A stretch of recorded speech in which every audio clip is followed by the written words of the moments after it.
Hello and welcome dear students in VV educational services Bhopal. आज का हमारा टॉपिक है गैप एनालिसिस। लास्ट क्लास में हमने देखा था असेट लिएबिलिटी मैनेजमेंट, उसी का एक टॉपिक है गैप एनालिसिस, जिसे हम कंटिन्यू करेंगे। Gap analysis is the method used by banks to measure to difference between rate sensitive asset and rate sensitive liabilities during a specific time periods to understand the impact of interest rate change on the bank's earning। Gap analysis क्या है? एक method है, ठीक है। Gap analysis वह method है या वह तरीका है जिसके द्वारा बैंक यह मापता है कि मतलब बैंक में भी जो लोन दे रहा है, मतलब जो असेट्स दे रहा है, और जो लिएबिलिटीज आती है, मतलब जो डिपॉजिट आते हैं, ठीक है, उसको मापने का क्या है? एक तरीका है, एक मेथड है, जिसे क्या कहा जाता है? गैप एनालिसिस कहा जाता है। तो गैप एनालिसिस वह तरीका है जिसके द्वारा बैंक यह मापता है कि किसी अवधि, मतलब कोई टाइम पीरियड में उसके ब्याज संवेदनशील असेट्स, इससे ब्याज संवेदनशील असेट के बजाय सिर्फ आप लोग असेट कहिए, असेट्स, और ब्याज संवेदनशील लिएबिलिटीज, मतलब असेट और लिएबिलिटीज के बीच कितना गैप है। मतलब जैसे कि किसी बैंक ने क्या किया, लोन जो दिया है वो 5 साल के लिए दिया है, और जो लिएबिलिटीज उसके बैंक में डिपॉजिट हुई है वो कितने साल के लिए हुई है? 1 साल के लिए हुई है, ठीक है।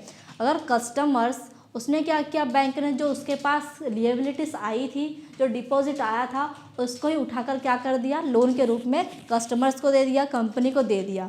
अगर कस्टमर्स बीच में या 1 साल बाद अपने लोन को या अपने डिपॉजिट को लेने आती है, ठीक है, उसके बाद क्या होगा? बैंक के पास और कैश नहीं होता है, बैंक के पास लिक्विडिटी नहीं होती, उनके बीच क्या हो जाता है? एक मिसमैच हो जाता है। उस मिसमैच को मापने के लिए या एक तरीका यूज़ किया जाता है जिसे क्या कहा जाता है? Gap analysis. ये सिंपल सा है। गैप एनालिसिस एक तरीका है जिसके द्वारा बैंक यह मापता है कि किसी टाइम पीरियड में उसके जो असेट्स है और उसकी जो लिएबिलिटीज है उसके बीच कितना अंतर है, मतलब कितना गैप है, ठीक है। इससे बैंक को पता चलता है कि इंटरेस्ट रेट बढ़ने या घटने पर उसे लाभ होगा या नुकसान। वो ये देख लेता है कि उसने कितना लोन दिया है और उसके पास कितना डिपॉजिट जमा है। उस दोनों को मापने के बाद, उन दोनों को मेजर करने के बाद बैंकों को क्या पता चलता है कि अगर इंटरेस्ट रेट बढ़ता है या इंटरेस्ट रेट क्या होता है? घटता है, तो बैंक को लॉस होगा या बैंक को प्रॉफिट होगा। ये एक मापने का तरीका है जिसे गैप एनालिसिस कहा जाता है, ठीक है। इंटरेस्ट सेंसिटिव गैप, जिसे गैप भी कहा जाता है या फिर इसे इंटरेस्ट सेंसिटिव गैप भी कहा जाता है, ठीक है। तो इसका फॉर्मूला होता है गैप का, gap is equal to rate sensitive assets, मतलब असेट मतलब जो बैंक ने किसको? कस्टमर्स को दिया है, और रेट सेंसिटिव लिएबिलिटीज जो कस्टमर ने किसको दिया है? बैंक को दिया है, ठीक है। इसका क्या होता है? फॉर्मूला होता है rate sensitive asset minus rate sensitive liabilities. अगर रेट सेंसिटिव असेट ज़्यादा हो और रेट सेंसिटिव लिएबिलिटीज कम हो तो क्या होगा? पॉजिटिव गैप होगा। रेट सेंसिटिव असेट कम हो और रेट सेंसिटिव लिएबिलिटीज ज़्यादा हो तो क्या होगा? नेगेटिव गैप होगा। और दोनों बराबर होगा तो क्या होगा? ज़ीरो गैप होगा, ठीक है। ये देखते हैं हम कि पॉजिटिव गैप, नेगेटिव गैप और ज़ीरो गैप क्या होते हैं।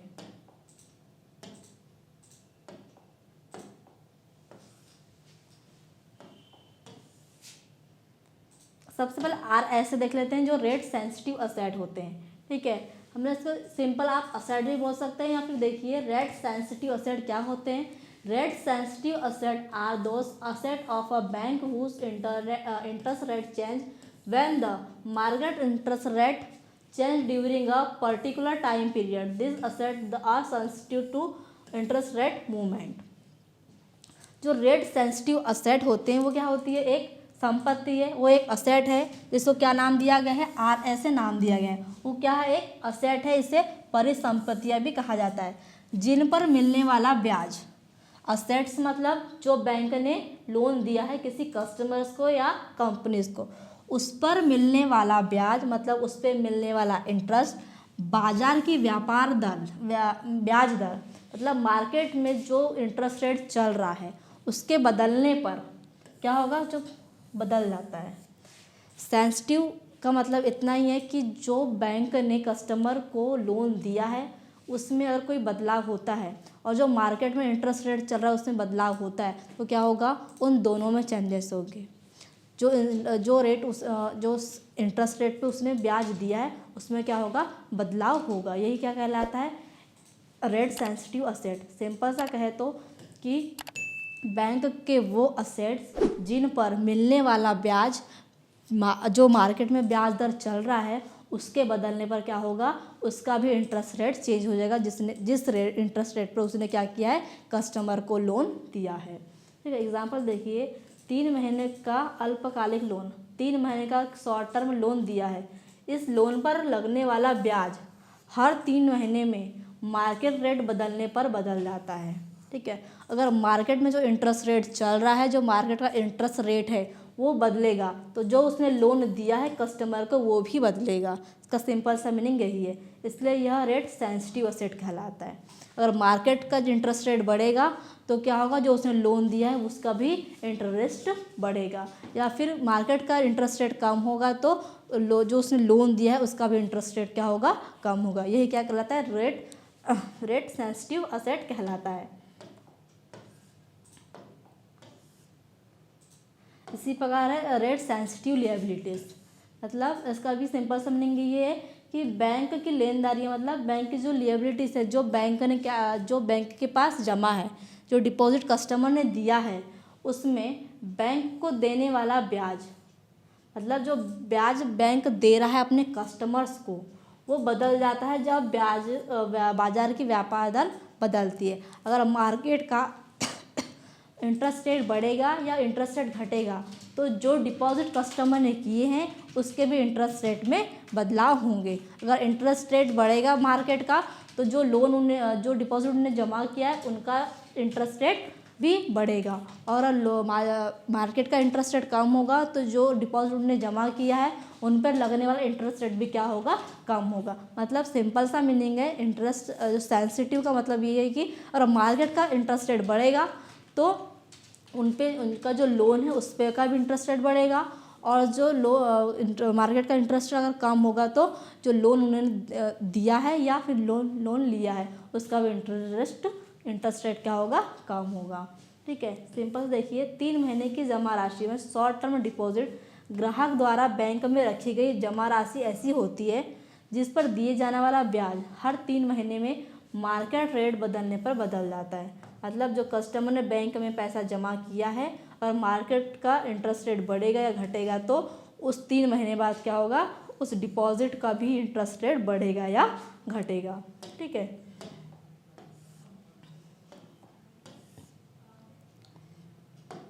अब है पॉजिटिव गैप।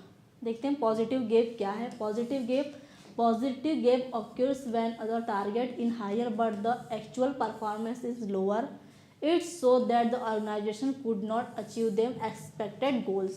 पॉजिटिव गैप तब होता है जब लक्ष्य टारगेट ज़्यादा हो और वास्तविक प्रदर्शन कम हो जाए। ठीक है, आपका टारगेट था 100 ब्रांचेस खोलने का और आपका जो एक्चुअल परफॉर्मेंस कितनी हुई कि आपने 90 ब्रांचेस खोली। ठीक है, तो ये क्या होगा, एक पॉजिटिव गैप कहलाएगा। थोड़ा उल्टा है पर ऐसा ही है, मतलब हम लक्ष्य से पीछे रह गए। हमारा टारगेट 100 था और हमने एक्चुअल परफॉर्मेंस क्या दी, 90 दी, तो क्या कहलाएगा, पॉजिटिव गैप कहलाएगा। एग्जाम्पल देखिए, लक्ष्य क्या है, 1 लाख रुपए कमाना और वास्तव हमने कितना कमाया, 80,000 कमाया, हमें 20,000 क्या हुआ, लॉस हुआ पर ये क्या है, एक पॉजिटिव गैप कहलाएगा।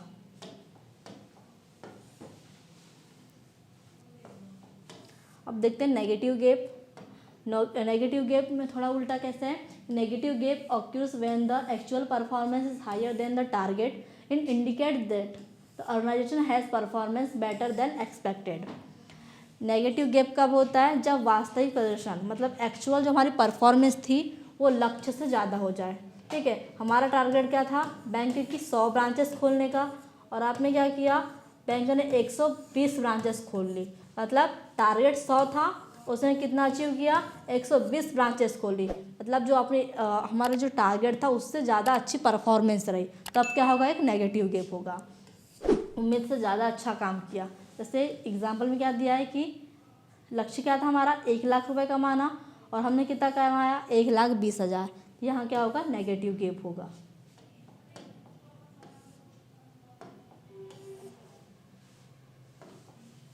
Zero gap occurs when the actual performance is equal to the target. There is no difference between target and achievement. Zero gap तब होता है जब लक्ष्य और वास्तविक प्रदर्शन बिल्कुल बराबर हो।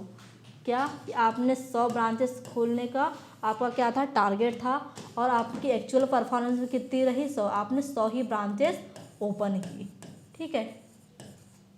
क्या हुआ, आपका टारगेट और आपकी एक्चुअल परफॉर्मेंस बिल्कुल बराबर रही, कोई भी मिसमैच नहीं हुआ, ठीक है। ये क्या था, ये जीरो गैप कहलाता है। एग्जांपल में देखिए, लक्ष्य कितना था, 1 लाख रुपए कमाना, और आपने एक्चुअल कमाई कितना की है, 1 लाख रुपए की, दोनों बराबर रहे, ठीक है। तो ये क्या कहलाएगा, ये जीरो गैप कहलाएगा, ठीक है। ये छोटा सा टॉपिक था आपका गैप एनालिसिस, जो असेट लिएबिलिटी मैनेजमेंट का एक छोटा सा हिस्सा था। आज के लिए बस इतना ही। नेक्स्ट टॉपिक नेक्स्ट क्लास में स्टार्ट करते हैं। Thank you.